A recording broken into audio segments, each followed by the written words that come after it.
I'm back. I had to charge up the phone a bit. So this is the stock wheel, and just as an FYI, these bolts in typical Walmart fashion are Allen bolts and not T25 like you would normally see. So they've also been put on there by like Superman or something. So you got to be very careful when you're taking them off that you don't strip them out. Had a situation in the past with one of the Walmart bikes, so they used those Allen head brake bolts instead of a T25, and I've stripped them out. This one, no different, very hard to get off, but if you take your time, make sure your Allen head is set nicely in there, you're not using a rounded off Allen key, you should be fine, but just take it slow, be careful. I was able to get mine without any issue.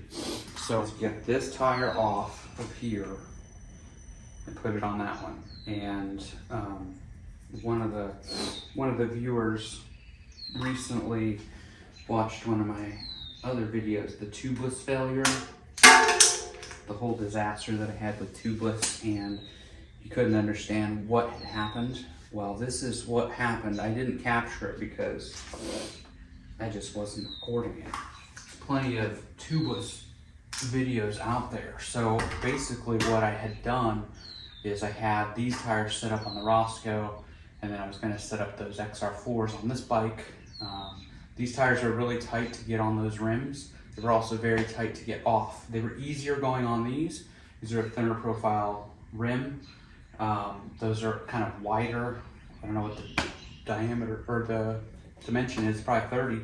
This new wheel is 30, so I'm imagining this is going to be really hard to get off on the new tire. So I'll show you, if I have enough memory, I'll show you what happened. Basically, I'm going to air it down,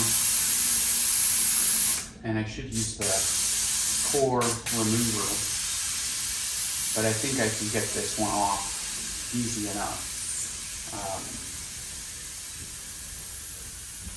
Fingers crossed. We'll see how much sealant's actually still in there too, because I know that I'm running low. When I did that whole swap, I didn't want to bother wasting any more sealant than I already had. So I'm going to air this down, and I should be able to break this bead. So this is what you would expect. You would be able to break the bead off, and I couldn't do that with these on the Roscoe Bontrager rims. They just weren't coming off. And it wasn't stuck. I just couldn't break the bead. So this is broken pretty much all the way around. But it looks like there's plenty of sealant in there. So I'm gonna grab a tire lever so we can scoop it out. What I like to do is kind of just give it the old, whatever you call it. I'm gonna put this to the side.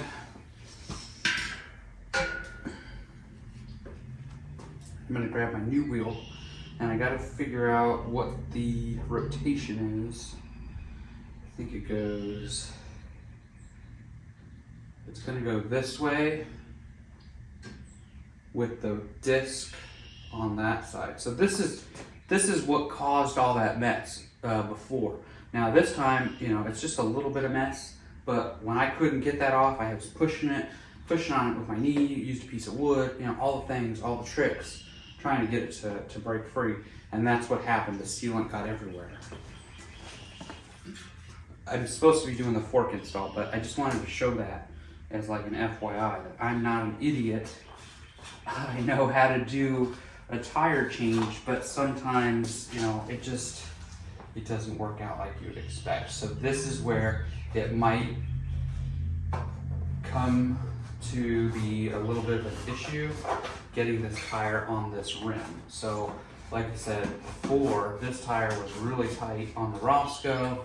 It wasn't as difficult getting it on the Ozark rim, but some tires are just easier than others, and this has been the most difficult one that I've ever had to do. And you want to try to make sure that you're holding both ends so it doesn't start slipping off.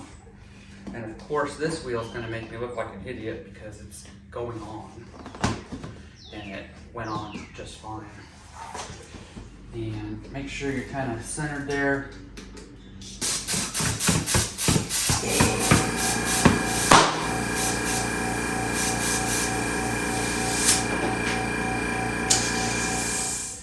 All right, so now that the air compressor kicked off, I can tell you, I put in just about 30 PSI to start. That's a good safe number that I like to use, 30, 35.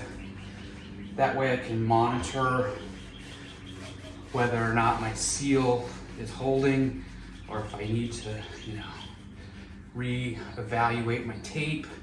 This came pre-taped, which is nice. I don't like doing the tape part. There's a little bit of stickiness here from where they put some packing tape to hold the valve, which we can get that later. Use a little bit of goof off. I'm just wiping the perimeter here. A little bit of extra sealant along the edge is going to be just fine. It'll actually help you out to, seal if there's any not airtight portions around that bead. Just give it a quick visual, make sure everything's seated nicely. That looks really good. Don't know if it's saving much weight. Don't really care about that at this point. So the whole reason for that is just kind of show you what happened last time. You can do one of these. I don't have a whole lot of sealant in here. I need to get more sealant on hand, and we'll add that in the future. So I won't probably be riding for the next week or so with the rain coming in. But that's the wheel. That's the E13 LG1, I guess. I don't know. I don't remember. But it looks nice. It's got a nice little hub. It says something about the measurements, 110 millimeter, blah, blah, blah. So we needed this wheel to go with our new fork, and that's where we're gonna go next.